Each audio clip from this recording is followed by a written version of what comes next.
why are some of us so attached to queuing, though? Etiquette expert William Hanson. Yes, there is such a thing. Good morning, William. Good morning. And psychologist Emma Kenny are here. Good morning to you both. Good morning. And it is a... you can sort of see different nationalities, really, by the way different countries queue. Here in Britain, we queue pretty well. In other countries, not so well. So it's part of our national psyche, is it? Absolutely, it's part of our culture, and it's a tradition in Britain that we show great etiquette in queues, and there is an expected level of behaviour, and part of that level of behaviour is you will wait your turn, and it's very clear when people breach those kind of behaviours by queue busting, and you'll see this whole pantomime effect where everybody turns to the person behind them to let them know how upset they are with the person who's just done it. So it's part of our culture. There is an equation which says that S equals P minus E, which is satisfaction equals perception minus expectation. So basically, if I'm in a queue, I'm quite happy as long as I expect to have a certain amount of time and that's met in the correct perception. If it goes outside of that, such as I have to wait longer, I'm very unhappy with that situation. How do we queue well, William? Well, we queue well by forming an orderly line and sticking to it. And once we're in the queue, we stay in the queue until we reach the front. Now, a lot of people, and it annoys me in theme parks especially, will sort of...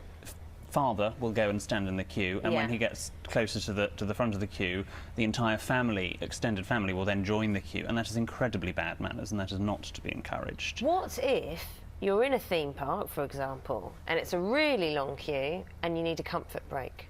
Can you, because this is the thing I always find quite difficult, can you say to a complete stranger, do you mind just holding my place while I nip to the... If you're the only person there, no, then you can't. You use it, you lose it, basically. Yes, and actually in theme parks it's impossible to rejoin the queue because they sort of wheeled on for ages, and you can't get back in very easily. So no, you have to do a bit of bladder control, really. If in that sort of instance you need to think beforehand, bladder planning.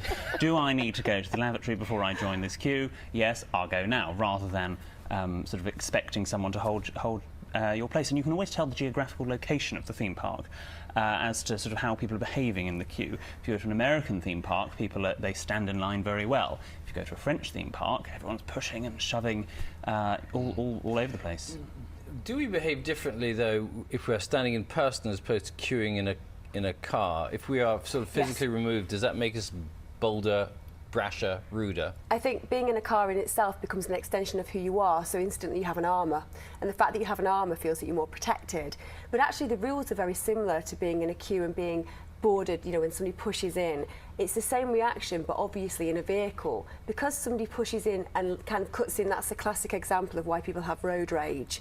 That is still exactly the same response. I think what's interesting is, when people talk about getting rid of queues, there is a little bit of part of me that says, do we really actually want to do that? Because part of socialisation, part of community experience is just standing and having people around you that you can communicate with, and very often in supermarkets. William's nodding vigorously. Really? Yeah, absolutely. Why don't we just form a queuing society? People just sort of queue in their spare time because they want to. I mean, do people really like queuing that much? We have become a very... We have everything instantly. Email, Facebook, Twitter, mobile phones, text, and we expect things instantly. So actually now, for our modern way to actually have to wait for something, a lot of people don't like it because they all of a sudden they can't have something instantly. So we're getting worse at queuing, but the British still are.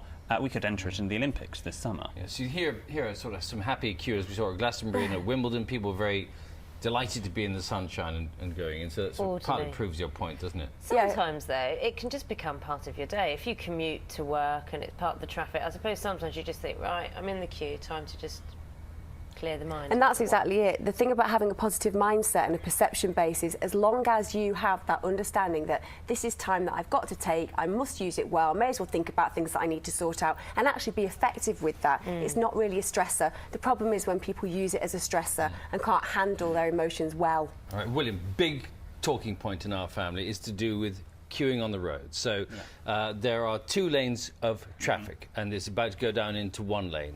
And some people see that coming, so they all queue in the left-hand lane and the right-hand lane is empty.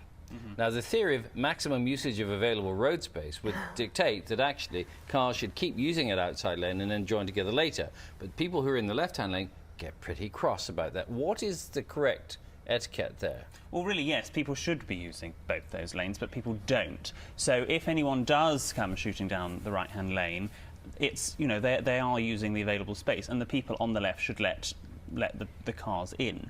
And actually, if a car lets you in, then you should then let a car in later on in your journey, sort of to make up. And if we all did that, it would all be lovely and we'd live a wonderful, happy life. Except that then if you let somebody in front of you, then that means, and they let somebody else in front of them, you've just given away 2 spaces. In fact, Bill. probably you've given away 128 spaces, depending on the length of the queue. I'm all for letting people in. You've spent too much time in the car. thinking about this.